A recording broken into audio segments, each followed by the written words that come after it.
people don't understand counting number by 2. When people used to 20, they would say 21, 24. That go over again. 2, 4, 6, 8, 10, 12, 14, 16, 18, 20, 22, 24, 26, 28. We don't have electricity yet in the country. The hospitals are running on generator. That's terrible. The generator can go down and no current. So if a patient is in the operating theater and electricity suddenly goes, that's terrible for that patient.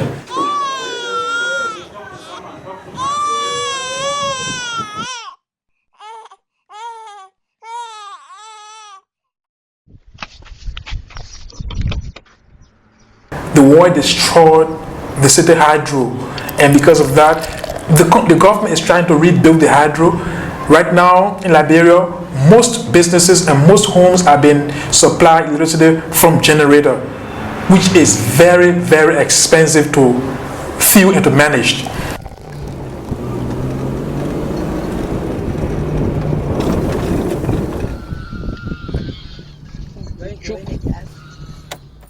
Right now, we have one of the highest mortality rate in the country.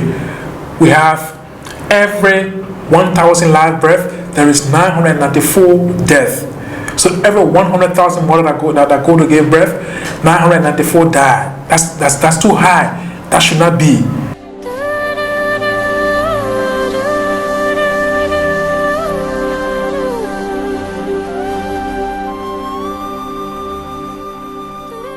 Because the health workers, most of them are not adequately trained, and they are not moving further into the interior, into the countryside.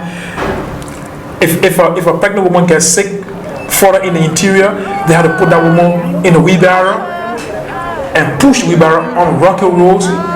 Sometimes the woman dies and the child dies.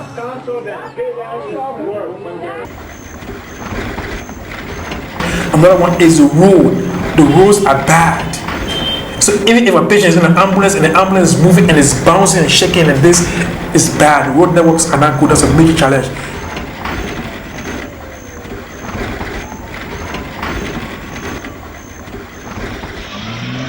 These women shouldn't be dying, but because of the poor health facility.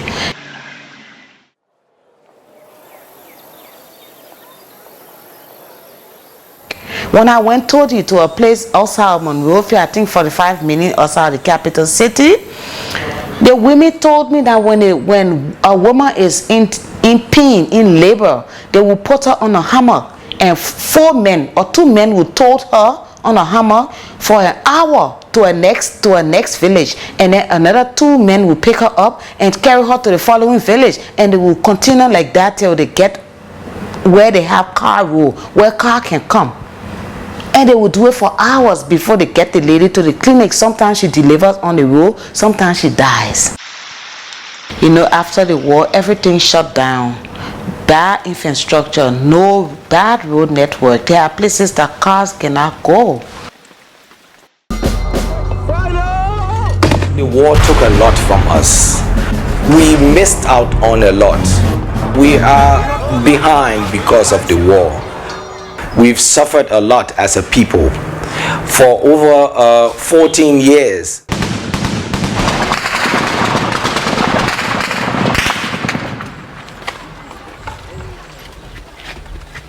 As a kid in Liberia, I had to experience at a very young age chaos. At the point I could not really understand the causes for which people were running at loggerhead, people were looking for places to hide, and there was no specific direction for us to go. But I always remember that my parents were trying to always find hiding place for us, fetching water, safe drinking water for us to drink and food to eat, in order to make another day. But the sounds of bullets around, seeing young people with arms, being in the midst of military men was very frightening. The civil war started in 1989, December, and there were killings all around. People were being killed, the schools were closed, the health facilities were destroyed, the economy went into ruins, infrastructurally everything was badly damaged, and there was just bad things everywhere during the 15 years of civil conflict in this country. It was bad, it was terrible.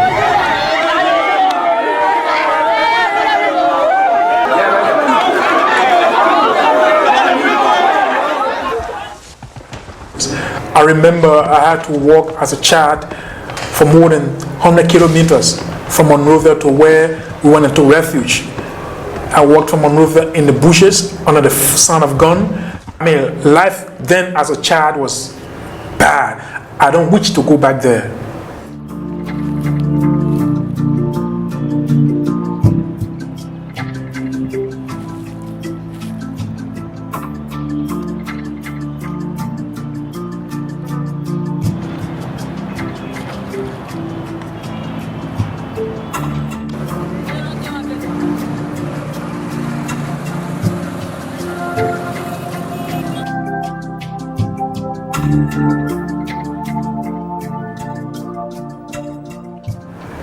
The challenges in Liberia are so enormous.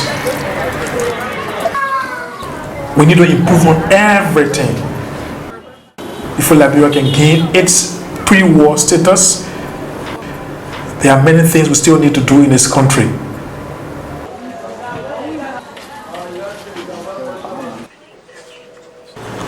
After the war, most doctors left the country. I'm told JFK was basically like people left the whole hospital, and many specialists left. And most of those that have left cannot come back because they have found better opportunities, better career development, and better salary out there. Electrolytes needs to get proper nutrition. That is the key. The doctor-patient ratio is very high. When I came here, there were just 50 doctors. Now it has maybe gone to 120, but half of them are expatriates. Only about half are Liberian doctors. And you see, most of them are managers. You find they're working as CHOs or managing in the ministry. So very few are working on the patient. Liberia trains very few doctors. So, for example, some years they don't graduate anybody. Last year, I think they graduated 4 or 15 doctors per year. What can you do with 15 doctors in a country like this? And then some years they graduate just 4 doctors. Some years they don't graduate at all. Right now, we have like one doctor to about 50,000 patients to persons. Very small. To make sure that if they don't have the money, we are facing financial problems as expected. We are facing problems with in the infrastructure which were destroyed, and we're trying to rebuild those infrastructure. And we are also lacking human resources, that is doctors, biochemical technicians, laboratory technicians, such as pathologists. We don't have a pathologist, but we are searching. We are trying to recruit those people that we need to support the health care facility that we're trying to rebuild here.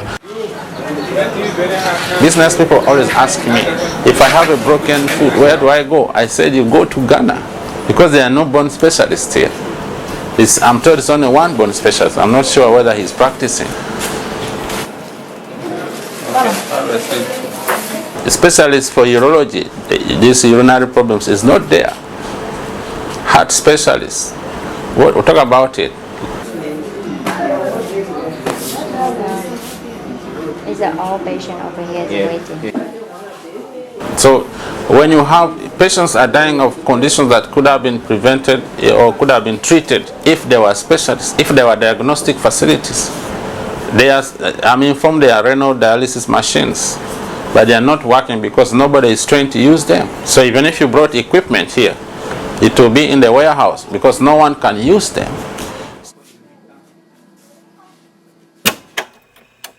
The laboratories, the diagnostics here are limited. You know, you can get a few basic labs, but once you go beyond that, they're not accessible. Oftentimes, the machine is broken, which I still don't know if that's code for it never worked or if it truly is broken, but one of the machines has been broken for a couple months.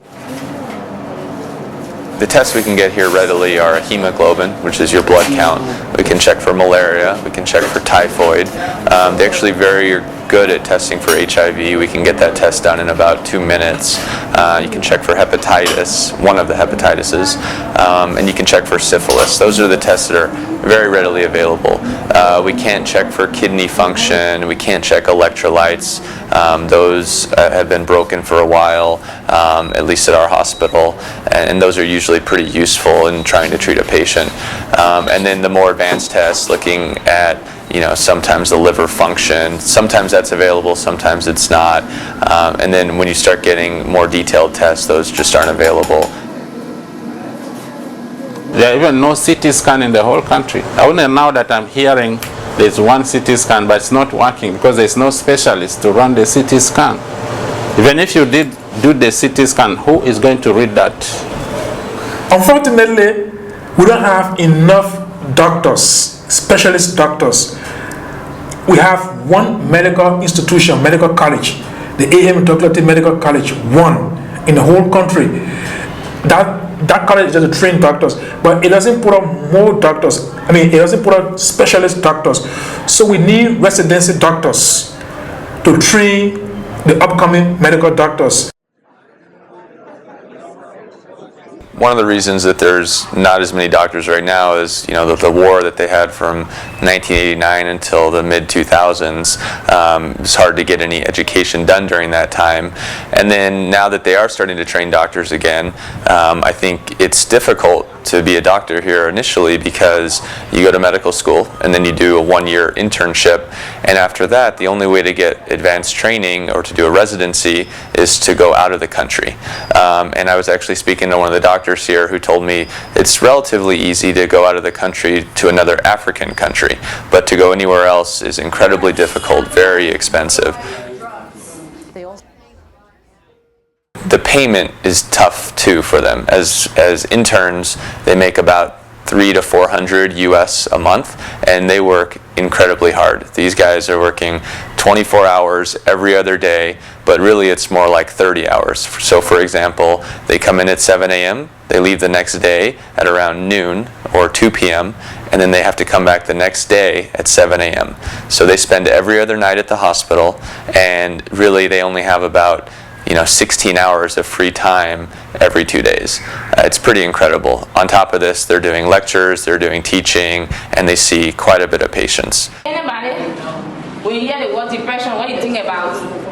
If you want to keep your physicians in the country, you have to be able to compete with other countries, where in the US they could come and make $150,000 or $200,000 a year versus $18,000 a year here. I think it's a tough challenge because everybody wants more money, and every part of Liberia could benefit from more money, and so it's trying to find that balance between, where's the best place to use the money.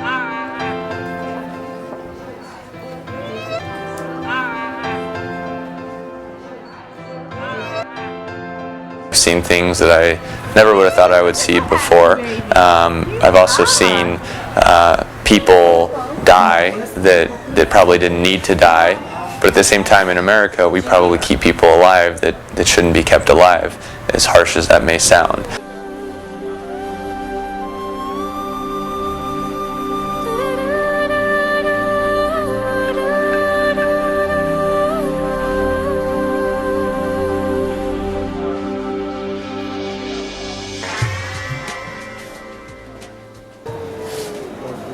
Recently we had a child that was very sick in the emergency room and needed oxygen. and we couldn't find it. It was all being used by other patients in the hospital. It was very frustrating, and the patient ended up dying for something that was really simple, you know, like just oxygen. Like a hospital should have that readily available. They should have the tube for the oxygen, and just something very basic like that. For example, if you had complicated surgery you need to do, for example, even to fix your broken hip, you can't do it here.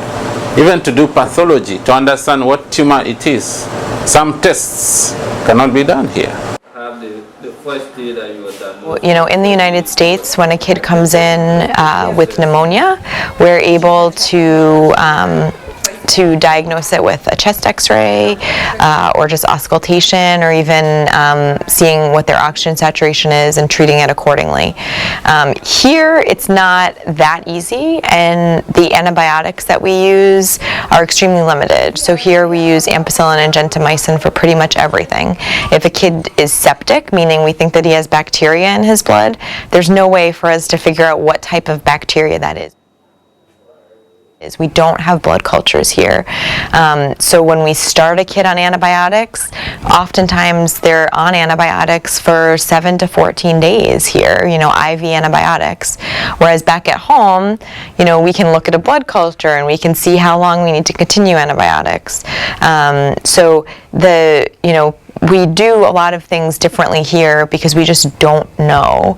You know, there's no way to tell how bad an illness is, and so we treat everything pretty conservatively. Blood is difficult to get here because there's not really a blood bank like there is in the US, where random people are donating blood and it's distributed across the US.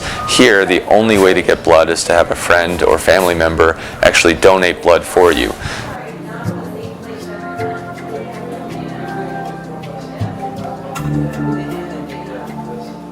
So if someone comes in and they're bleeding and they need blood, they will not get it unless they have a friend or family member that goes to the blood bank, donates the blood, and then in return they will get a unit of blood back. This is all blood we have? Yeah. This is the A section. Blood runs out all the time, most times, because the system in this country is that there's no blood bank. People replace blood. If you need blood, for example, you need to go and get a relative to give you, to donate the blood.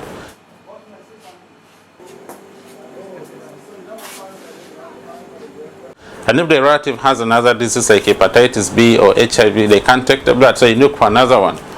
Most times what people do, they go to buy blood on the street. You find someone who's willing to sell blood to you for $20, United States dollars. So you buy, you pay the person, he will come, and they take blood from him and you pay him.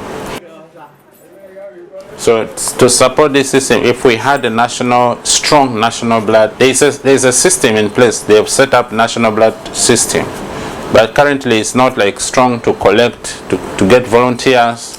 Blood is about volunteerism. People need to donate on a volunteer basis. You keep the blood in the bank.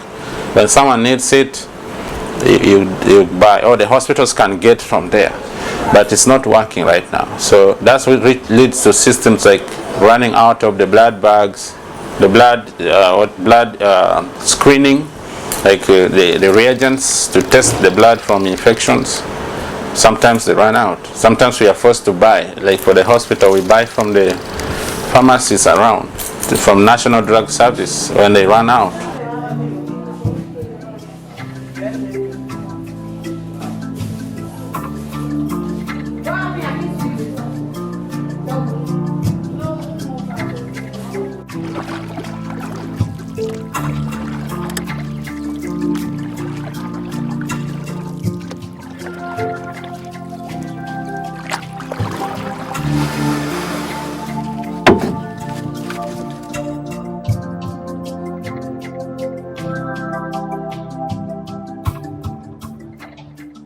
In Liberia, presently, people live on less than $2 per day, less than $1 per day, and some people even earn $2 as a take-home monthly.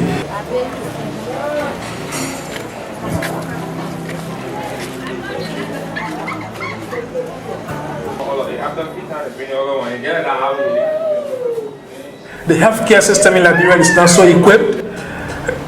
Unfortunately, I would just have to stay in Liberia and go to some of our hospitals to be treated. But let me tell you this, the government officials, those are in high positions, will not stay in Liberia. They will go to Ghana, to Senegal, to the US, to Europe to be treated.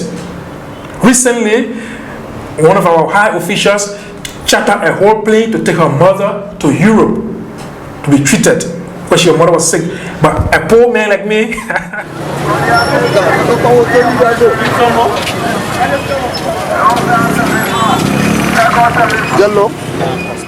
One thing that I didn't realize here is a lot of people do traditional medicine, or what they call country medicine or sick bush, where instead of taking their loved one to the doctor, they'll take them to a country doctor. Someone that, gives herbs or different spices to treat, real diseases like malaria or measles. Where is it? Huh? Where is it? Medicine. For what? For what? The cold, the case, the malaria. They don't want to sell it to us, and they say it's good for the body. It's good for cold and help to clean the system. Yeah, that's it. For example, I had a elderly lady who had diabetes and had an infection in her leg, and the family had waited about a week before they brought her to the hospital. And at that point, the infection was pretty bad. She was pretty sick. So we were giving her the appropriate antibiotics, and she was slowly getting better. She was very discouraged, though, and she was afraid she was going to lose her leg. And after about 4 or 5 days, the family told me that they were going to take her out of the hospital and take her to get country medicine. And interestingly, she had family members from Liberia, and then she also had a daughter who was from Liberia but had gone to the States.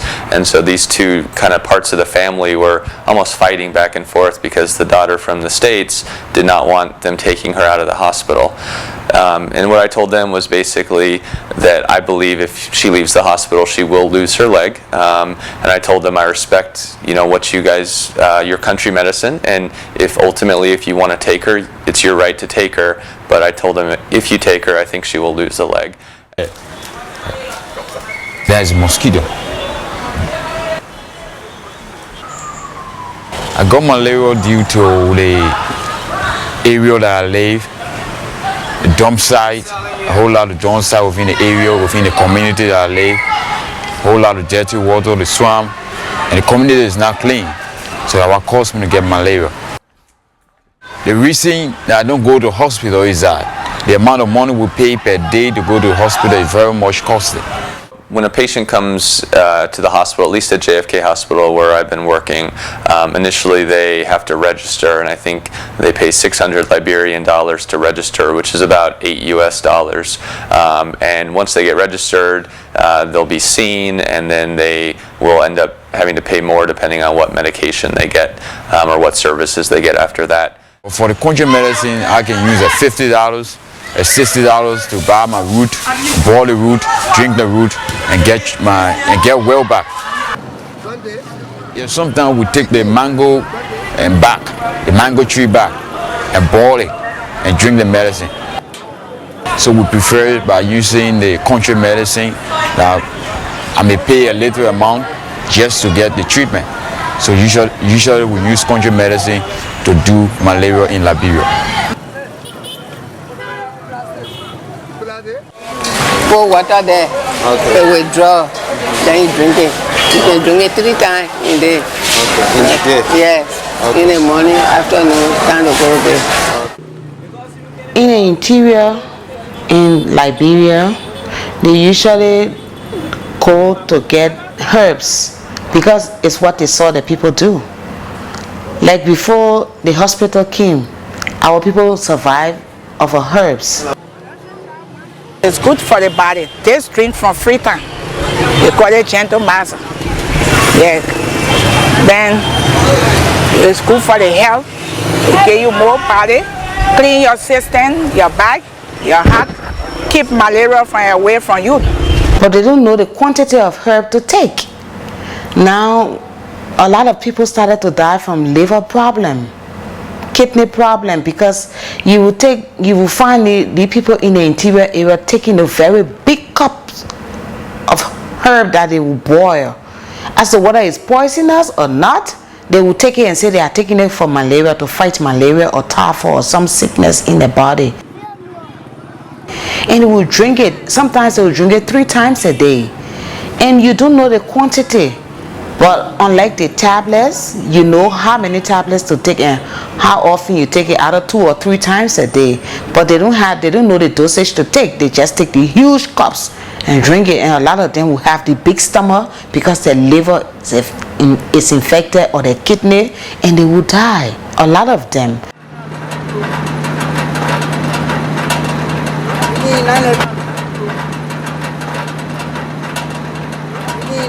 We don't have power, we don't have good roads, infrastructure we still down. So if our economy will move forward, then our government needs to improve the infrastructure. We need to build our manpower, not just the infrastructure. Manpower is where we are lacking significantly. The most important part of getting the Liberian medical system improving is education. Since the war, a lot of people die, most especially the educated people. Over 80% of all schools in this country were damaged by the war. And during this period, a lot of newborn children and school-going children did not have the opportunity to set foot in a classroom. The education rate or the illiteracy rate in my country is so high. I think 65 or 70%. Our peace is still fragile for now because of the young people. Majority of the young people do not have full access to education. Jeanette Benson from Bond County, and where she lives is about 4 hours from the capital city. We brought her in town because she is the only person within her town that she lives that prioritizes education. After we went there, she told us that she wanted to come in town to go to school. She is about 13 years old and she is in the kindergarten and she is very much anxious to learn. So for that reason, we put her in the 1st grade class. So for now, she knows how to spell her name, how to say from A to Z and everything.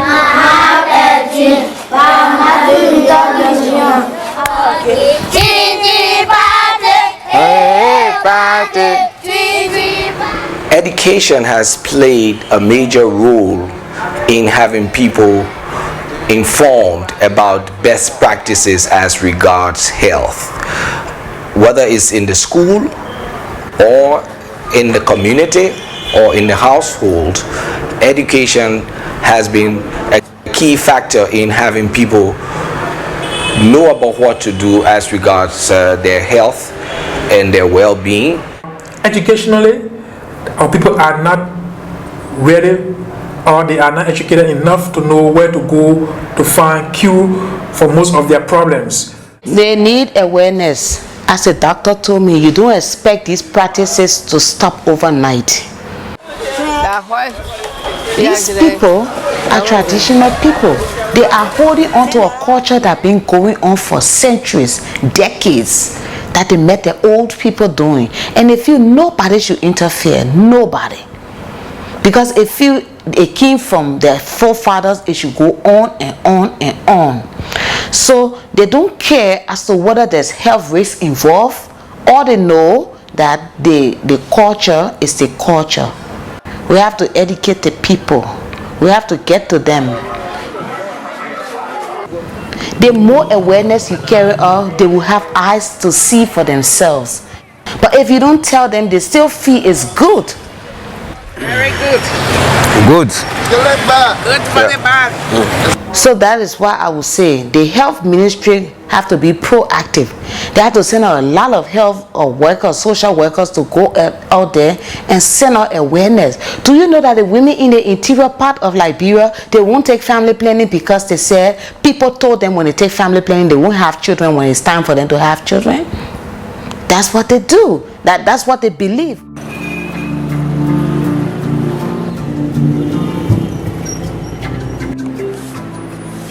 If the gains that are being made right now are maintained, I think that we have improved healthcare system in the country.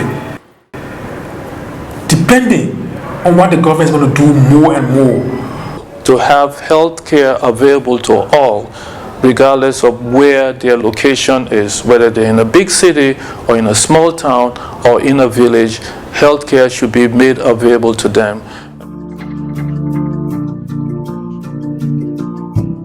Nationally, there's been concentrated interest in having specialists or middle health workers go to areas where you don't have them before.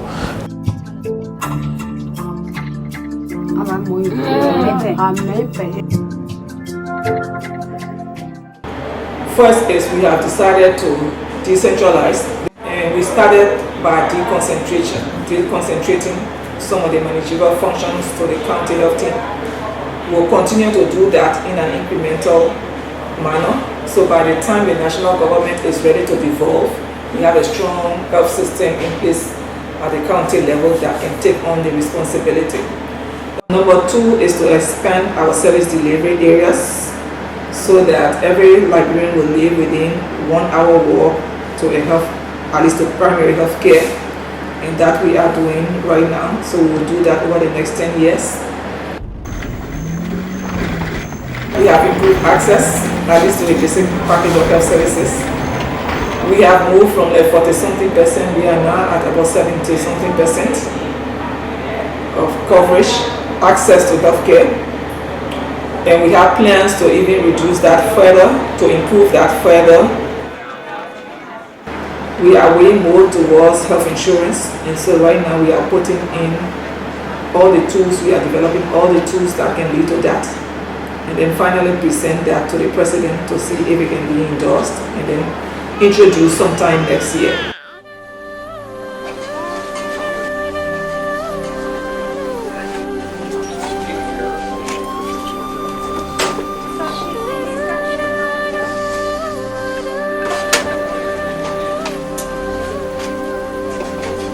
Many people have been to deliveries yet? And then you're going to assess whether the baby's crying or not crying. Getting more people, not just physicians, but nurses and laboratory technicians and pharmacists, getting everybody trained where they can then train the next kind of generation of Liberians. 1, 2, 3, the baby's out. We need to train nurses, PAs, to start doing some of the things doctors can do.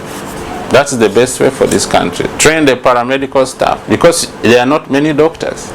Train the PA, the physician assistant, maybe to do C-section, because I know some countries where they do C-sections by the PAs, so that the mothers don't die in labor because there's no gynecologist to operate on them. Train the PAs to do many more things, not to be ENT specialists, to be dental, to do extraction, to be orthopedic assistant. Train them to do most of the work that maybe could have been done by the specialists. So it needs to restructure the system to react to the need on the ground. The needs are too many.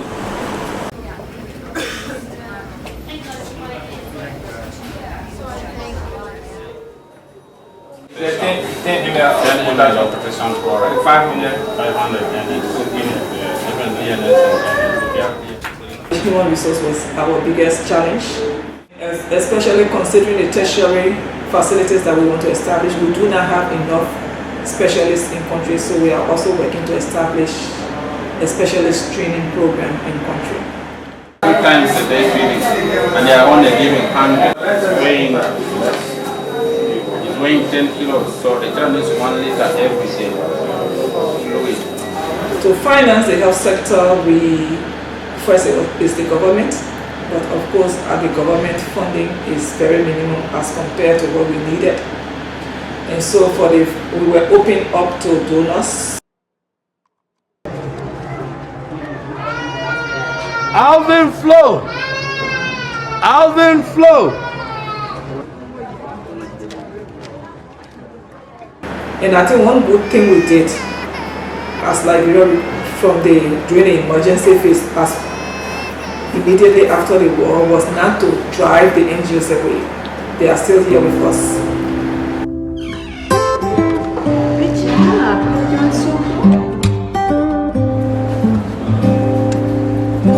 Actually, UNICEF has been in Liberia for more than 30 years now, but what I was talking about is the last country program. UNICEF works in 5-year country programs like most governments. We do a lot of work through the Ministry of Health and Social Welfare. Also, we work with partner NGOs and civil society. If you see the healthcare system here, there are about nearly 600 health centers scattered throughout Liberia. And we make sure we support the government with vaccines supply, with drug supply, as well as training for health workers and equipment.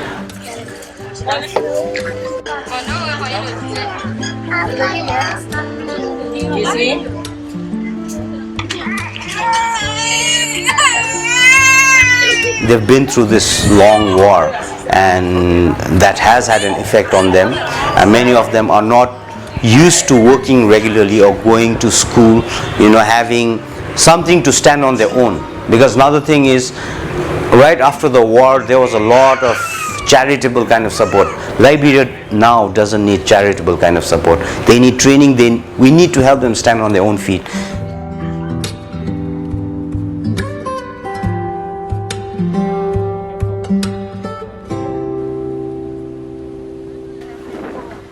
And we have to invest on the children, because in 2009 the first generation of 6-year-old Liberian children started school who has never known war.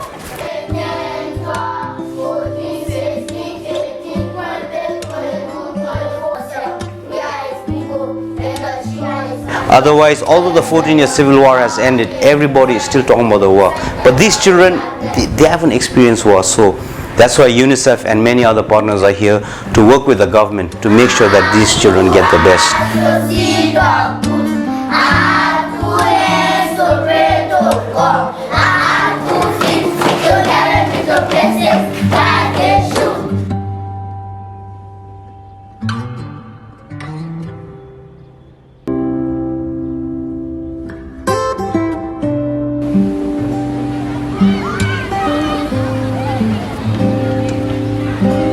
So this is the goal, to make Liberians more healthier, more productive. And within the 10-year Millennium Plan, this is the primary drive, to have the basic health facilities in each of these centers, such as a nurse, a social worker, a laboratory, and the basic equipment such as that will allow you to do blood pressure, check blood sugar, and a microscope, and other basic laboratory that will do hemoglobin, urine analysis, and other things that are easily done. And so this is where the drive is at this point.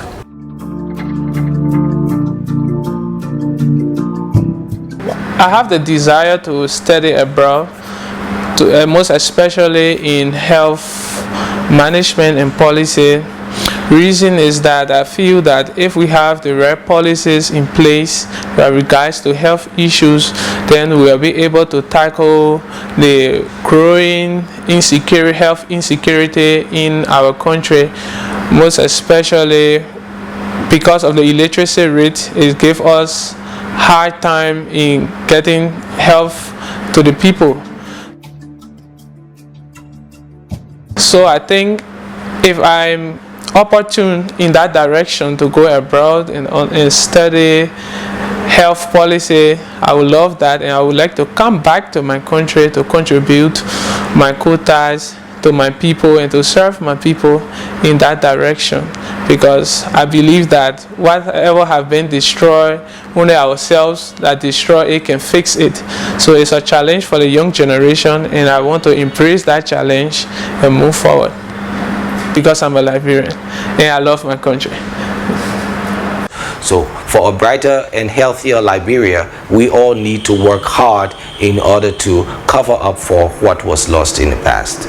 I'm Liberian. I'm Liberian. Never know what Liberian is. Liberian.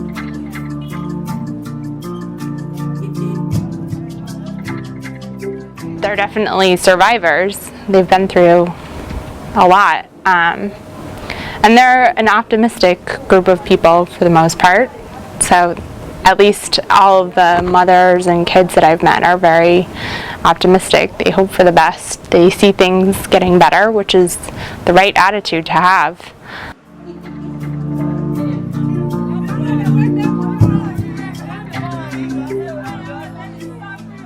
But you can't just envision things getting better. You have to push them to actually get better, and I think that's maybe where things need to change.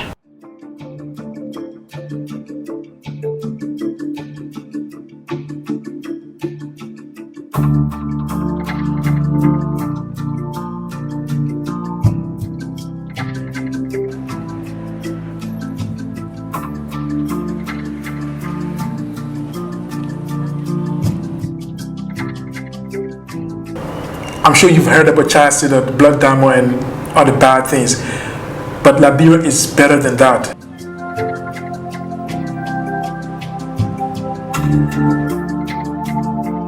To know about Liberia, I think you need to come to Liberia.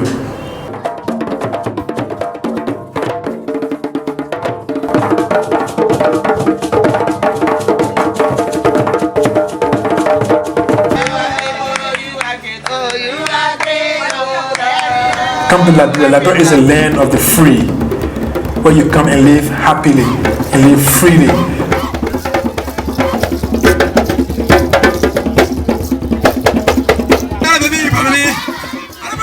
We've forgotten about the war. We are moving forward.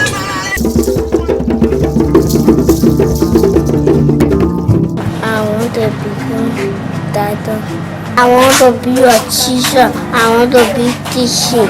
I want to be president so I'll be helping my people. I want to be teacher, to be teaching.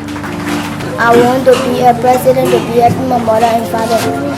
I want to be president to help my people.